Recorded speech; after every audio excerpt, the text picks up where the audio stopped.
I hope that you see me, because I'm not gonna re-record this video. I'm just getting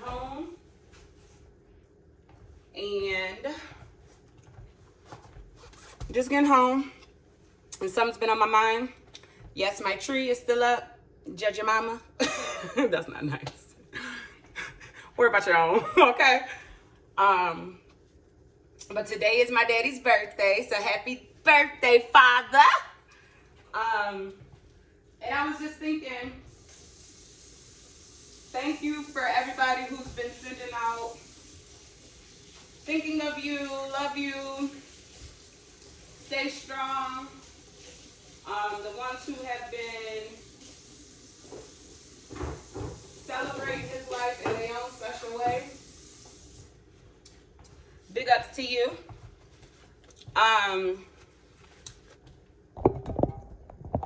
Grief is hard. I mean, grief is hard. Grief is grief. It's hard, and it's a void that cannot be filled. That's what it feels like to me.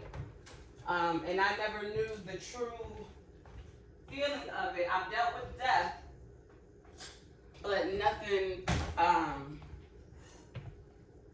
close like that. You know what I mean? Like, I've lost family members, I lost stuff, but for some reason, my daddy, it was different. And I kept getting the punches. I feel like somebody is just punching in your gut and just taking your wind. I feel like somebody just taking you and just ripping. That's what it feels like to me from the inside out.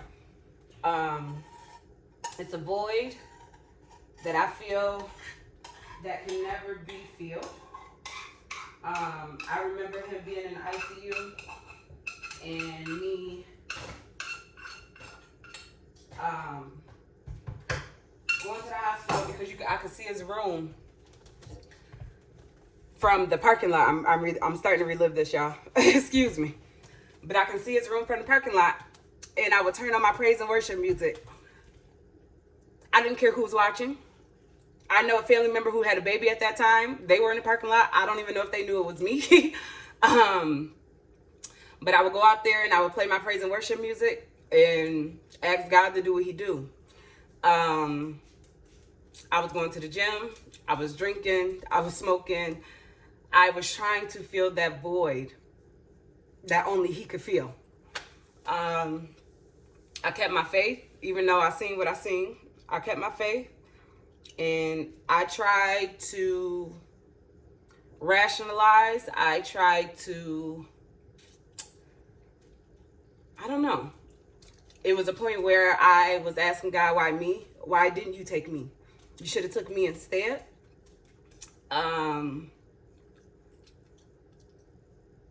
Yeah.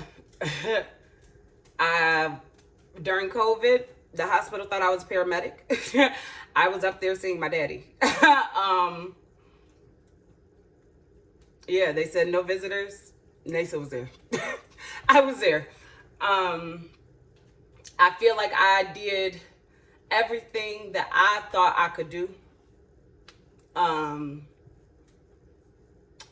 Yeah, I had a lot of support around me, and it's just a void. It's a void.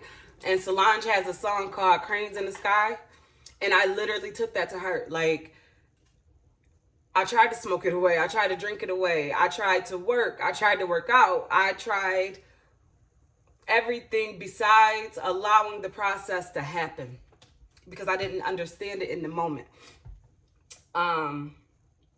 But now I'm allowing it to come. It's like a wind or a wave. You allow it to come. It hits you. You feel it in that moment. But then you have to get up. And that's what I'm about to talk about. I want to talk about loss. Whether it's physically, financially, emotionally, mentally, a loss is a loss. Whether it be a material thing or a person, you put it where it fits you best, okay? But to me, it's both the act of someone or something being taken, or being gone, or you not having access to that anymore, okay? So I thought that I can do all these things to fill this void. I'm making my breakfast. I thought I can do all these things to fill this void of Daddy not being here. It didn't work. I had to figure something else out. I had to get into my emotions. I went back to counseling because if I can't help me, I need help. And I'm not ashamed to use my insurance, my medical insurance. It's not just because you go to counseling or go to life coaching or go talk to someone does not mean that you're crazy. We have to what is that called? Not a stereotype, but we got to get that out of our thinking, y'all. If you need help, go get it. And I don't care if it's for a loss. I don't care if it's for drugs. I don't care if it's for anything. Like, if you feel that you are in a mental situation where you don't know where else to turn, who else to turn to, number one, call on God. But if you don't believe in that, get you a counselor. If you need a physical thing, get you a counselor. Talk to your friends, because a lot of people go through things that we are ashamed to admit, and we think that nobody else will understand, because they don't talk about it. But that don't mean that they don't go through. And that's what I had to realize. I realized that a while ago. Just because nobody around you is talking about it don't mean it's not happening. It may be happening to them, and they may not understand it or know how to get help for themselves, and they're dealing with it silently. And that's why everybody keeps saying, be kind with COVID. You don't know how everybody's mentally and stuff like that, because we've buried so much. Whatever. Okay, so I'm gonna back you up to, we talking loss. 2022, baby. I lost a lot. I lost a lot. I've lost a lot in my life, period.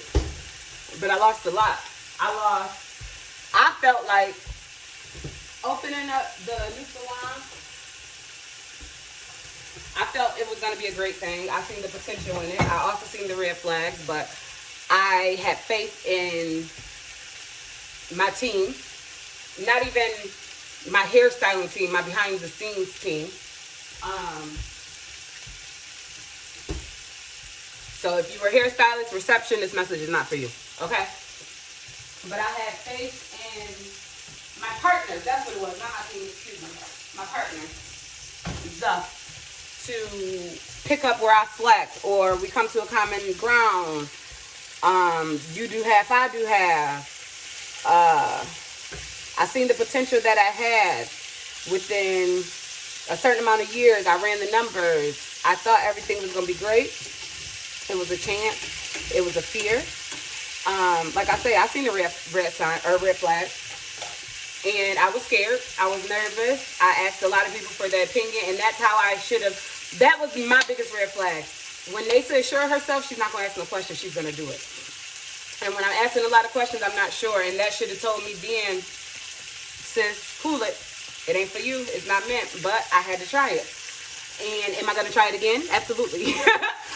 It just won't be in that way. But absolutely. So 6 months in, let's go there. 6 months in, I could have kept the doors open. I chose to close them because I felt like I cannot be responsible. Excuse me, my dogs if they bark.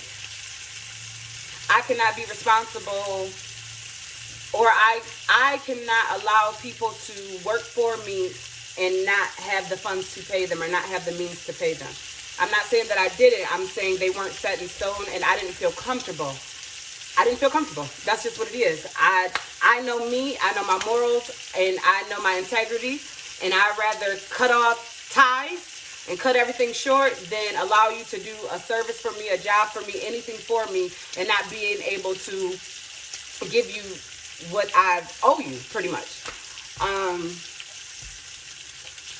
One thing was told to me, another thing was done. I can't get into everything because it's still legal. I have filed. I filed my paperwork. When I decide to pursue, that's when it'll happen. Yeah. So, but when I had to close the doors, it hurt me. Number one, I felt like I was a failure. I felt like I let people down. I felt shame. I felt like, yeah, that was really it.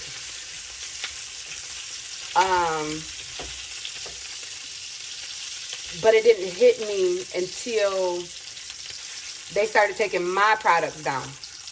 The products that I make. And it's like, dang, this is really real. But at the same time, your name is your name. This was part of growth, but this wasn't Flourish. This was not yours. I put this dream in you and allowed you to walk in it with hardly nothing. Let's be honest here. To start in it with hardly nothing. Look where you came, and somebody dangled a carrot over top of your face and you bit. That's what it is. So for every choice, every chance comes the consequence, right? I own my consequence. When I tell you I gave my life savings, to the point where I'm asking and borrowing from friends to make ends meet, while you have partners sitting there on top of their amounts that they have, and it means I'm all right. I'm okay, baby. And to me, my opinion, my feeling, it felt like, oh well, she took the L. It's on her. Like, let bygones be bygones. She'll figure it out. That's how it felt to me. I'm not saying that's their intent. I'm telling my truth that I'm finally talking about. But my thing is, back to loss, right? I could have gave up. I could have said, you know what, y'all? I'm at a hard place right now. I'm sad. I'm depressed. I'm just going to close everything. I'm going to give up on everything. I don't have money to pay my rent this month. I'm going to give up on everything. I'm going to go get me a factory job where I know my income is going to be there every week. I'm going to build back, and I'm going to move on with my life. But instead, I decided to stay the course, okay? All my debt is paid. Finally, I'm back. It's a new year. I still hit my goal for Flourish. Well, Flourish hit its goal. God took care of it. But I say all that to say, what if I would have gave up? What if I would have just threw in a towel? Like, you know what? They win. They can have it. I feel like loss, and this is with anything, it's not how you win, truthfully. It's not how you win, it's how you lose. What are you going to do to get back up from your loss? I feel like life is, I'm going to give it 80% of what happens to us. Excuse me, 20%. I'm only giving it 20. I'm only giving it 20. 20% of what happens to us and 80% of how we respond. So I could have gave up. I could have gave up on my dream. I could have gave up on all the supporters, all the people. I could have gave up on all my clients. But instead, I stuck it out. I dug deep. I decided to do what was best for me for them few months. And I crawled back out. While still maintaining a household, still maintaining another business, still maintaining my mind, still trying to maintain this body. We wear a lot of hats, y'all. Is it easy? No. They say, oh, you can do it, you don't have kids. Baby, let me tell you. These dogs right here, yeah, they may not get the flu as much. They may not get colds as much, but they're kids. I have employees who have family. I'm a wife. I'm a daughter. I'm an auntie. I'm a cousin. I'm a friend. I'm not saying that I'm the best because I have to re-energize. I have to say no. I have to focus on me a lot because I'm an empath and I feel your energy as soon as you come around me. So I ain't saying I'm not the best and I might stay away. I still love you, but I have to protect me because if I don't protect me, I ain't gonna be good for neither one of us. Let's be honest. But yeah, I do. I feel like it's 80% of how you respond. Okay? I got a lot of things going on right now. Next week, I'll be able to tell you more. Just pray for me. Pray for your girl. Because it's been a long time coming. And I'm walking in it. I'm scared. But I'm doing it anyway. And this is just going to be another chapter in my life that's being closed. I paid my debts. I've done what I needed to do. And now it's time to move on. But, like I say,